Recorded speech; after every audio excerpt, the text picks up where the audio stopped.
Alright, don't worry about this part of the cage, the G minor cage. And guess what? I'll tell you right now, because I just remembered, the rule of thumb, and this is across all guitar. Okay, when you playing, say, an A minor, you're gonna do a C pentatonic on it. Well, guess what? In a pentatonic scale, A minor is one below C. If you're playing an E minor, all right, you're playing an E minor chord.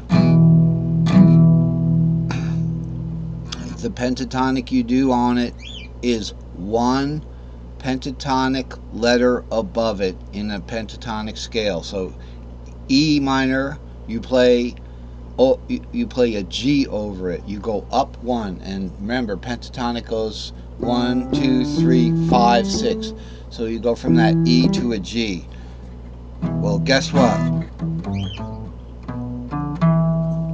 That works for G minor too.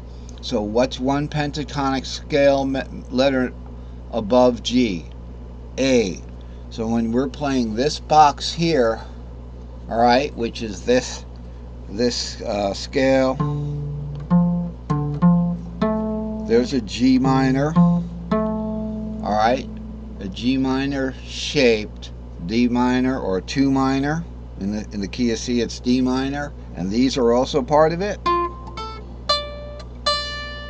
The cage you can play over that is one step above G, the absolute value of the letter G in a pentatonic scale, which would be your major A shape. Now, where do you start it from?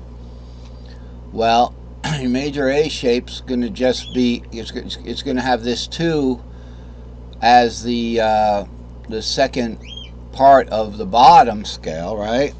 So the 2, you're going to start it on the C. So let's do that again.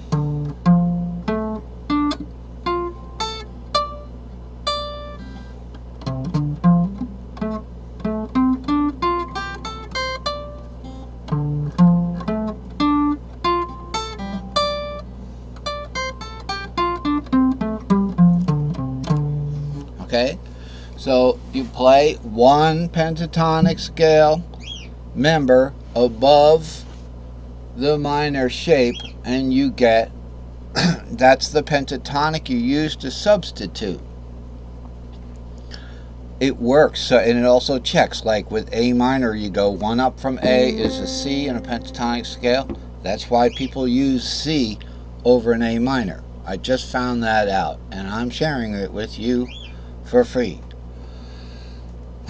So the arpeggio for the Dorian goes on up to the 6 here. Guess what? Sometimes I have different ways of figuring out what the tonality of this is. Sometimes I'll take it to the chart.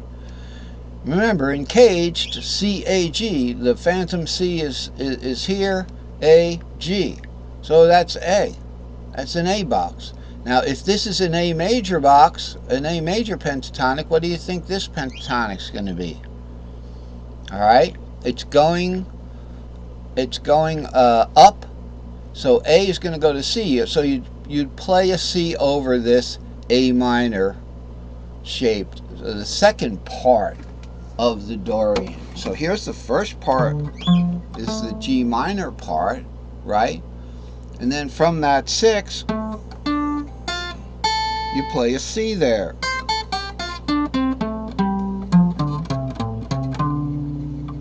All right? That is what I would like to lock myself in a room for 4 hours and do. Because you can practice the heck out of it. It's just like total freedom.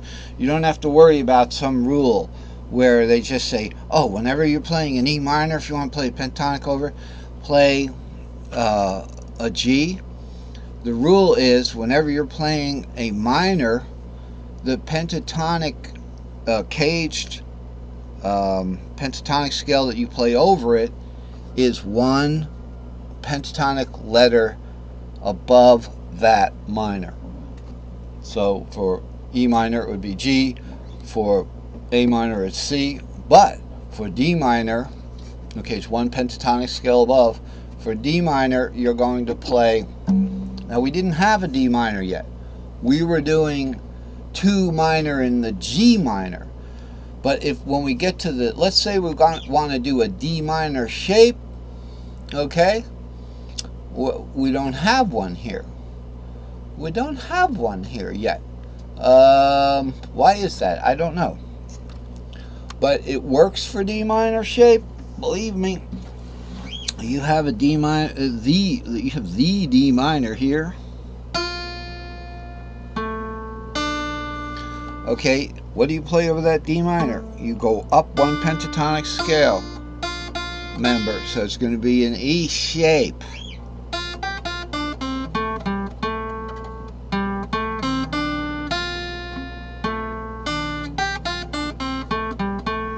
Okay.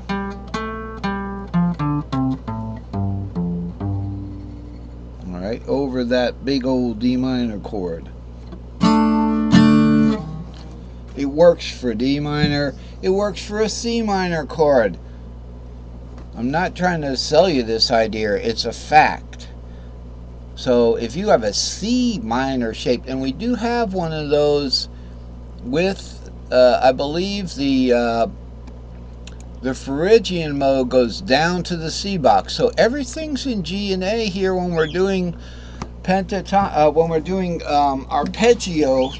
arpeggios from the bottom string. All right, so if we start with a 7, you know, it gets long, 2 minors in a row. Okay, then we have to go up an augmented fourth. All right, so half diminishes, starting from the B half diminished in the C mode, key of C mode. It's a minor third, B to D, minor third, D to F, and then from F to B again is an augmented fourth. Because of that augmented fourth, we have to go from this fourth back to the 7. So it becomes like a little D shape, you know, and we will get to that, you know, but that's just a familiar little thing. You can see how this is a perfect fourth here. This is an augmented fourth, all right? Now with the D shape, it looks like a D shape because the D shape gets the warp to warp it back. So that's why a true D shape uses the warp for that perfect shape. We don't have it, we only have it here with this 7 to 2. So the 7, okay, to the 2 like that. Alright, that is, depending on what string it is, 7 usually goes to the 3, oh, okay, to the 2. Right there, sorry, that's the 3rd. Let's not get confused. Most of these have G to A, G to A. See how they start on the bottom. So we're going to start with the G minus. Alright, what's G minus? Alright, here is the G shape. But the G minus shape is something like okay.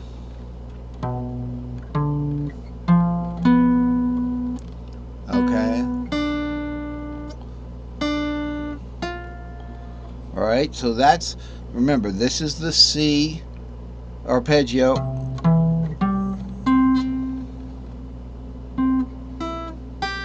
This is the B, this is the half diminished.